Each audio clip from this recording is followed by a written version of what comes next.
एक समय की बात है।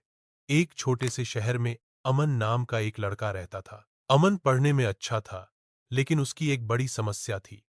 उसका पढ़ाई में मन नहीं लगता था। जब भी वह किताबें खोलता, उसका ध्यान कभी मोबाइल पर चला जाता, कभी दोस्तों से बात करने का मन करता, तो कभी बस छत को घूरने लगता। परीक्षाएं नजदीक आतीं, तो वह घबराता, देर रात तक जागकर पढ़ने की कोशिश करता, लेकिन फिर भी कुछ खास हासिल नहीं कर पाता था।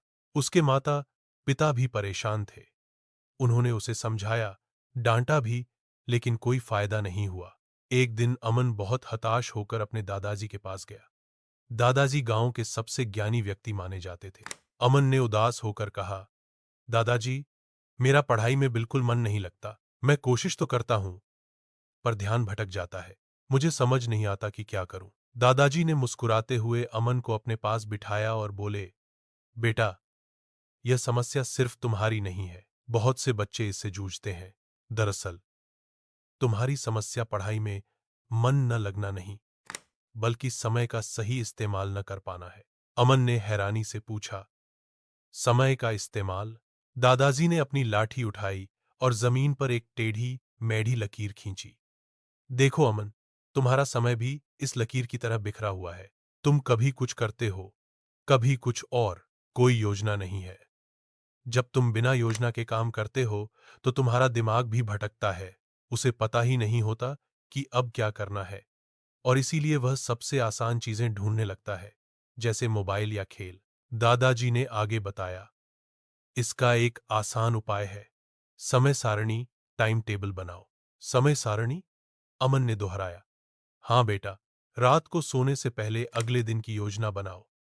लिखो कि तुम्हें कब क्या पढ़ना है, कितने बजे उठना है, कब खेलना है और कब आराम करना है।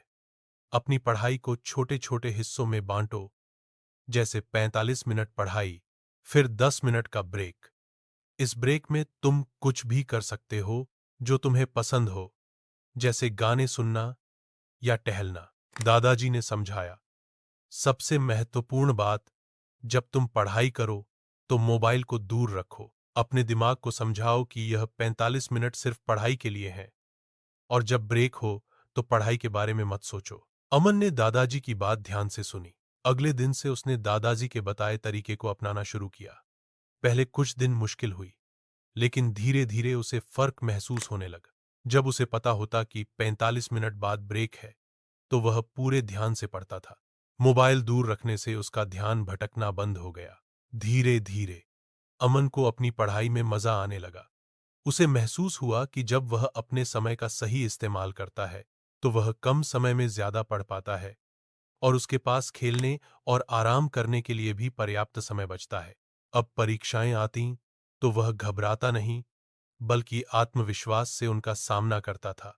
याद रखो दोस्तों, पढ़ाई में मन न लगना कोई बीमारी नहीं, बल्कि समय प्रबंधन की कमी है। अपने समय को संगठित करो, छोटे छोटे लक्ष्य बनाओ, और देखो कैसे तुम्हारी पढ़ाई में मन लगने लगेगा और सफलता तुम्हारे एकदम चूमेगी।